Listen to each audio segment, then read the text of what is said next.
Comment détecter les fake news? Ah, on en parle régulièrement, et il faut avouer que depuis l'avènement d'Internet, on est entouré d'infos qui volent dans tous les sens, et on ne sait pas toujours bien, tiens, qu'est-ce qui est vrai, qu'est-ce qui est faux, qu'est-ce qu'on peut croire, et qu'est-ce qui est totalement des élucubrations. Alors c'est vrai que souvent on vous parle de comparer les sources, c'est vrai, mais c'est pas toujours suffisant. Alors aujourd'hui, je vais vous donner une méthode, pas à pas, extrêmement complète et très simple à faire, qui va vous permettre, quand vous rencontrez un média, une vidéo, un article de blog, un article de presse, etc., de savoir est-ce que vous pouvez vraiment y croire ou est-ce que vous devez quand même prendre ça avec des pincettes. À la fin de la vidéo, vous aurez dans les mains une boîte à outils qui vous permettra à chaque fois de repérer si tout ce qu'on vous raconte, c'est vrai ou c'est du bobard. Alors le premier point à vérifier quand vous voyez une info, c'est de vérifier la charge émotionnelle. Est-ce que le contenu que vous êtes en train de lire ou de regarder vous met immédiatement en colère, triste, indigné? Et bien là, vous pouvez vous dire qu'il y a déjà un problème. Ça veut dire que l'article essaie de vous manipuler, essaye de faire appel à vos émotions plutôt qu'à votre raison, à votre sens critique. Même si l'information que cet article vous donne est vraie, c'est quand même pas tout à fait normal de provoquer chez vous un sentiment extrême. D'autant plus si l'article utilise des mots forts tels que scandale, torture, trahison, dictature. Bon, ça peut arriver parfois qu'il faille les utiliser, bien sûr, mais un article, une vidéo qui va vous raconter un fait qui est là pour vous informer ne doit pas faire appel à ce genre d'émotion qui essaie de court-circuiter votre esprit critique. Et même si une information est vraie, ce n'est pas pour ça que la manière dont elle est racontée n'est pas toxique. C'est-à-dire que l'auteur essaye de vous manipuler pour vous faire partager son opinion ou en tout cas une certaine vision de l'événement, du fait ou quoi que ce soit d'autre. Donc là, première étape, vérifiez l'émotionnalité du message qui vous est transmis. En numéro 2, évidemment, et c'est celle qu'on va citer le plus souvent, il faut vérifier les sources. Est-ce que ce que vous êtes en train de regarder ou de lire émane d'un média connu ou d'un quelconque blog obscur partagé par un pastafarien, un complotiste, un platiste, que sais-je, hein? Est-ce que vous y retrouvez des noms de journalistes, d'auteurs, des dates et des citations précises? Si dans ce média vous ne voyez pas de sources très claires, de données bien identifiées et qu'il y a des partages de cette information parfois extrêmement virales, exercez déjà une méfiance extrême. En effet, car on va remarquer que certaines nouvelles sont parfois reprises et reprises et reprises par toutes sortes d'auteurs et qu'à force de la voir, vous allez finir par la croire. Donc attention à trop de partages émanant de sources plus que scabreuses. Sachez aussi qu'il y a une hiérarchie dans l'information. Il y a une fameuse différence entre le tabloïd et l'article scientifique. Si vous voulez avoir une idée de la hiérarchie justement de cette qualité de l'information, j'ai fait une vidéo sur l'effet Dunning-Kruger où dans une de ces parties, je vous explique les différentes sources et leurs valeurs à chacune. Si vous voulez consulter donc cette vidéo, l'effet Dunning-Kruger parle des gens qui sont des experts en tout et comment ça se fait et pourquoi. Mais dans une partie de cette vidéo,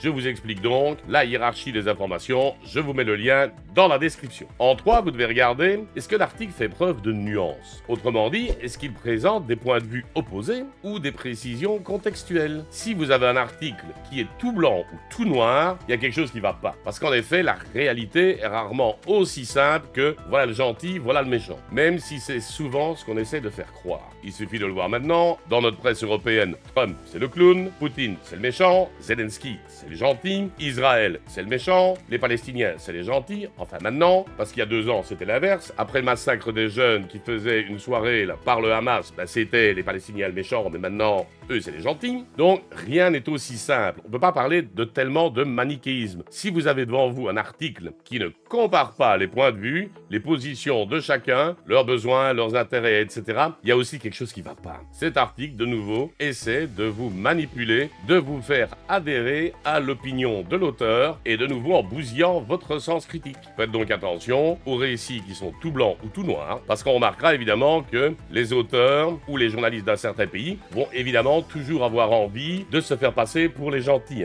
Un des meilleurs exemples, c'est pour la Deuxième Guerre mondiale, les Américains, les Anglais, etc., c'était les gentils, et les Allemands, c'était les mauvais. Bon, c'était pas tout à fait faux pour les Allemands, mais pas tous. Mais par contre, on peut remarquer que les Américains et les Anglais n'ont pas toujours été aussi gentils que ça. Et dans beaucoup de vidéos, j'essaie de le montrer aussi souvent que possible. À chaque fois que je vois un cas qui est un peu litigieux, où les gentils ne sont pas toujours ce qu'on pense, j'essaie à chaque fois de l'expliquer et de vous le montrer. Je vais pas énumérer toutes les vidéos que j'ai fait sur ce sujet, mais vous pourrez retrouver quelques exemples dans la description, où je vais mettre quelques vidéos où finalement les gentils n'étaient pas toujours ceux qu'on pense. Donc troisième point, faites attention aux articles qui présentent toujours un côté édulcoré avec un gentil et un méchant. Un article qui est vraiment valable va vous exposer les points de vue de chacun, leurs qualités, leurs défauts, leurs objectifs, leurs motivations, etc. Si vous n'avez qu'un côté de la chose, méfiez-vous. Le quatrième point, c'est tester la vérifiabilité de l'information. Est-ce que vous pouvez retrouver les mêmes faits dans d'autres sources fiables? Et je dis bien fiables de nouveau. Donc je vous renvoie à la qualité de l'information. Car en effet, si c'est une personne qui dit ça, ou quelques personnes, bah tiens, c'est peut-être inventé. Donc vous devez pouvoir aller retrouver d'autres sources, d'autres vidéos, d'autres articles qui vont traiter du même sujet. C'est assez facile, hein, maintenant Google est ton ami. Et alors là, si vous retrouvez les mêmes faits dans plusieurs sources, eh bien vous allez pouvoir aller comparer les versions, comparer les avis de tout un chacun pour vous forger une opinion beaucoup plus fiable. Si maintenant vous ne trouvez pas vraiment d'informations qui racontent la même chose, méga prudence, c'est certainement de l'inventer. Personnellement, j'avais un professeur quand j'étais jeune, il y a longtemps, qui nous disait que chaque jour on devait lire plusieurs journaux différents. Et ce afin justement de se forger une opinion sur un fait en examinant plusieurs points de vue. Alors maintenant, c'est peut-être plus tellement suffisant, puisqu'on va toujours lire que la presse du même pays, ou en tout cas des pays qui partagent plus ou moins les mêmes opinions. Mais maintenant, grâce à Internet, vous pouvez aller consulter des sources mondiales. Alors, vous me direz, oui, mais la presse russe est certainement manipulée et sous contrôle de l'État, donc elle n'est pas fiable. Ouais, la nôtre bien peut-être. Je voudrais quand même pas vous rappeler quels sont les groupes financiers qui possèdent les plus grands groupes de presse, et que certains journalistes peuvent être choisis par copinage ou par leurs opinions qui rencontrent exactement la volonté des propriétaires du groupe de presse. Donc là, de nouveau, attention, donc n'hésitez pas à faire une recherche pour voir si vous pouvez vous faire confirmer des chiffres, des noms, des lois, afin de pouvoir bien vérifier que les informations que vous recevez sont le plus fiables possible. Au point suivant, observez les intentions possibles. Le message, est-ce qu'il essaye de vous vendre quelque chose, d'orienter votre vote, ou aussi de diaboliser un groupe? En d'autres termes, est-ce qu'il est là pour vous informer, ou est-ce qu'il a autre chose derrière la tête?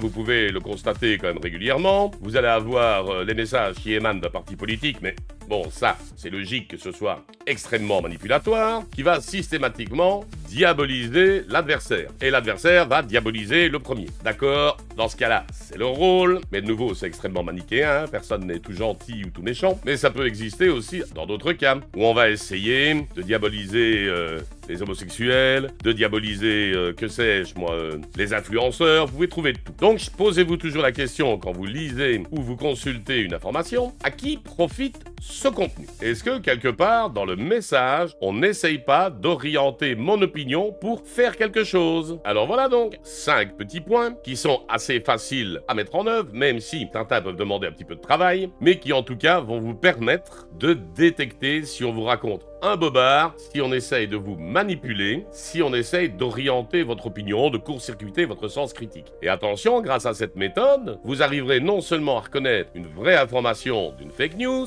mais même dans le cas d'une information qui est vraie, vous pourrez quand même vous dire, oui, elle est vraie, mais cet article est toxique parce qu'il essaye de me manipuler. Et trop souvent, je trouve, c'est une notion à laquelle on ne pense pas, on se dit oui, c'est vrai, c'est faux, ok, et ça c'est bien pour les gens qui exercent leur sens critique à cette rencontre, mais il ne faut pas oublier non plus qu'on essaye peut-être quand même malgré tout de vous orienter, de vous manipuler, en ne racontant qu'une partie de la vérité, ou en appuyant sur une partie de celle-ci. Donc soyez bien prudents, il y a la manière de vérifier la véracité de l'information et la toxicité de l'information. Alors, vous pouvez vous aider de quelques petites astuces bonus. Donc vous pouvez utiliser des outils de fact-checking automatique, tels que Decodex, qui est une plateforme gérée par le journal Le Monde, qui est là pour checker la véracité des informations qui circulent, etc. Vous avez aussi le Worksbuster, qui est une plateforme collaborative qui essaie donc également de mettre en lumière toutes les fake news qui existent sur Internet. Vous avez également NewsGuard, qui fait un peu le même genre de travail. Et en plus de ces outils de fact-checking, vous pouvez croiser les informations avec des organismes indépendants, tels que l'AFP Factuel. Donc, vous avez compris, c'est géré par l'AFP. Vous pouvez aussi aller voir sur Check News. Attention, Check News, c'est un outil qui est géré par le journal Libération, donc il y a une orientation quand même qui est possible, ou aussi par le site Snopes. Donc, dans le cas de ces organismes indépendants, utilisez-les justement pour les comparer entre eux et voir un peu ce qu'ils racontent. Donc, en règle générale, restez curieux, mais jamais crédule. Donc voilà, je pense qu'avec cette information, vous êtes vraiment blindé pour affronter la gestion des fake news. Donc je vous rappelle, vérifiez la charge émotionnelle. Est-ce qu'on essaie de faire passer vos émotions avant votre sens critique? Vérifiez la source. Est-elle de qualité ou est-elle écrite par un charlatan? Cherchez la nuance. Est-ce que vous avez des avis opposés ou est-ce que ça va toujours dans le même sens? Testez la vérifiabilité. Est-ce que je peux aller voir ces chiffres, ces informations dans d'autres sources fiables? Et observez les intentions possibles. À qui profite cet article? Dans quel but est-ce qu'il est écrit de cette manière? Voilà, donc là je pense que vous êtes bien armés. Alors en complément de cette vidéo, souvent je pense que vous avez pu remarquer que pas mal de gens sur internet sont totalement braqués, orientés, vous pouvez leur dire quoi que ce soit, ils vont toujours dans le même sens, racontent toujours les mêmes choses, il n'est plus possible d'avoir un dialogue avec. Et pourtant, pouvez-vous dire que ces gens-là sont des gens intelligents et vous ne comprenez pas toujours pourquoi ils perdent leur sens critique et pourquoi ils deviennent un peu, passez-moi l'expression, idiots. Et bien tout ça, ça s'explique, c'est ce qu'on appelle l'effet Bonhoeffer, qui est un effet vraiment important, très insidieux, mais qu'on peut retrouver de plus en plus souvent. Moi, personnellement, j'ai quelques amis qui sont totalement dedans, et vous pouvez aller consulter cette vidéo dans laquelle je vous explique pourquoi ce phénomène arrive, pourquoi des gens intelligents, parmi vos amis, vos connaissances, deviennent subitement obtus et avec lesquels il n'y a plus possible d'avoir un dialogue. N'hésitez pas à la regarder, et croyez-moi, vous allez comprendre pas mal de choses sur ce qui se passe chez certaines de vos connaissances.